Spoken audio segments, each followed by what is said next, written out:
শুয়ে রয়েছে। কত না স্বামীর প্রতি ভালোবাসা।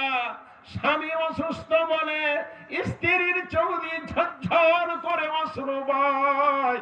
কিয়ামতের মাঠে হাসরের ময়দানে ওয়ায়াউমা ইয়াফিরুল মারু মিন আখিহি ওয়া বিহি ওয়া সাহিবাতিহি, সেই দিন স্বামী স্ত্রীকে ছেড়ে পালাবে, স্ত্রী স্বামীকে ছেড়ে পালিয়ে যাবে। ওয়া সাহিবাতিহি ওয়া বানি, সন্তান ছেলে মেয়েরা বাপ মাকে ছেড়ে পালিয়ে যাবে।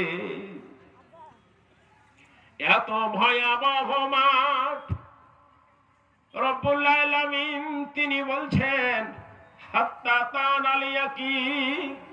এই অবস্থা আমাদের ছিল না, নামাজি ছিলাম না, মিসকিনকে খাবার দিতাম, পৃথিবীতে খেল তামাশা কুদে মেতে থাকতাম। হাত্তা আতানাল ইয়াকিন, আমাদের নিকটে এসে মৃত্যু হাজির হয়ে গেছে। রব্বুল আলামিন বলছেন ফামা তানফাহুম শাফাআতুস শাফিঈন, সেই দিন কোন সুপারিশ কাজে আসবে না। হাসরের ময়দানে 8 ধরনের মানুষ আট ধরনের জিনিস সুপারিশ করবে। যেমন নবীরা সুপারিশ করবে। নবীদের সরদার লিডার ইমামুল আম্বিয়া নবী মুহাম্মদ সাল্লাল্লাহু আলাইহি ওয়াসাল্লাম সুপারিশ করবে। কোরআন মাজিদ মানুষের জন্য সুপারিশ করবে। রমজান মাসে রোজা মানুষের জন্য সুপারিশ করবে। যারা আল্লাহ রাস্তায় শহীদ হয়ে যাবে তাদের জন্য তারাও সুপারিশ করবে। নাবালক বাচ্চা যদি মারা যায়, সেই অল্প বয়সের নাবালক বাচ্চা বাবা মায়ের জন্য সুপারিশ করবে। রব্বুল আলামিন বলছেন ফামা তানফাহুম শাফাআতুস শাফিঈন, সেই দিন এই 4 প্রকার মানুষের জন্য কোন সুপারিশ কাজে আসবে না।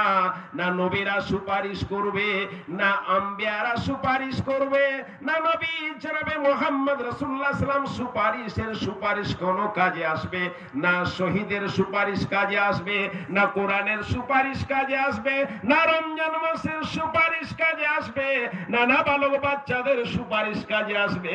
যারা নামাজি নয়, যারা নামাজ পড়ে না, তাদের কোন সুপারিশ কাজে আসবে না। বাপুরে আমার কথাই বেরিয়ে গেল অনেকগুলি আলোচনা। আপনাকে এতটুকু বলতে চাই, মানুষের অবস্থা কয় রকম রয়েছে। তার মধ্যে একখানা মায়ের পেটে আপনার মায়ের উদরে সময় কেটে গেছে। দ্বিতীয় অবস্থা, এই পৃথিবীতে আমরা রয়েছি অত্যন্ত গুরুত্বপূর্ণ সময়, আহমিয়তের ফজিলাতের সময়, তাৎপর্যপূর্ণ সময়।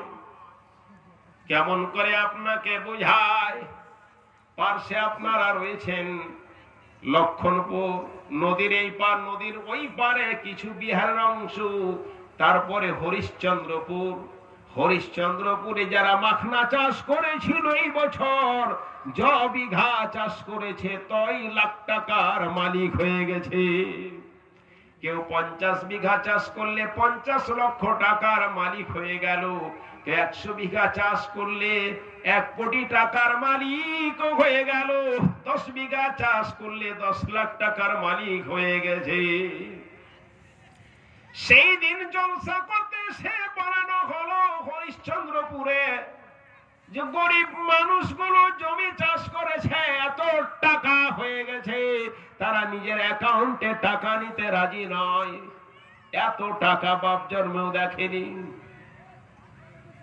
বাপুরে আবার যারা চাষ করেছিল তারা তো লাখো লাখো কোটি টাকার মালিক হয়ে গেল। যারা চাষ করেনি তারা হাত মুছড়াচ্ছে, কিছুই হলো না। এত পয়সা এত অর্থ আমাদের হরিশ্চন্দ্রপুরে, আমাদের হাতে কোনোই পয়সা নাই, চাষ করিনি বলে। বাপুরে আমার পৃথিবীটা এইরকম, এই পৃথিবীতে যারা আবাদ করে, এই পৃথিবীতে যারা চাষবাস করে, তারা তাদের জন্য লাভবান হবে। আমার নবী জনাবে মুহাম্মদ রাসূলুল্লাহ সাল্লাল্লাহু আলাইহি ওয়াসাল্লাম তিনি বললেন, আদ-দুনিয়া মাযিরাতুল আখিরাহ, দুনিয়া হচ্ছে আখিরাতের জন্য চাষবাসের মূল মতো। দুনিয়ায় যারা চাষ করবে, আবাদ করবে, দুনিয়ায় যারা এরকম রয়েছে, আখিরাতে তাদের জন্য ফল পাবে। আর যারা খেলকুদ তামাশায় কাটিয়ে দিবে, তারা কিয়ামতের মাঠে হাত মুচড়াবে, হাত মুচড়েও কোনো কাজ সেই দিন হবে না। বাপুরে আমার এই দুই দর পৃথিবীর মধ্যে, দ্বিতীয় দৌড় হচ্ছে এই পৃথিবীর দৌড়। বহুত মূল্যবান সময়, বহুত ঠিক সময় রয়েছে, বহুত তাৎপর্যপূর্ণ সময় রয়েছে। এই সময়ের বহুত বড় মূল্য রয়েছে, এক এক মিনিটের মূল্য রয়েছে। এই পৃথিবীতেও কিছুদিন থাকবে, 10 বছর বাঁচবে, 20 বছর বাঁচবে, 40-50 বছর, 60-70 বছর।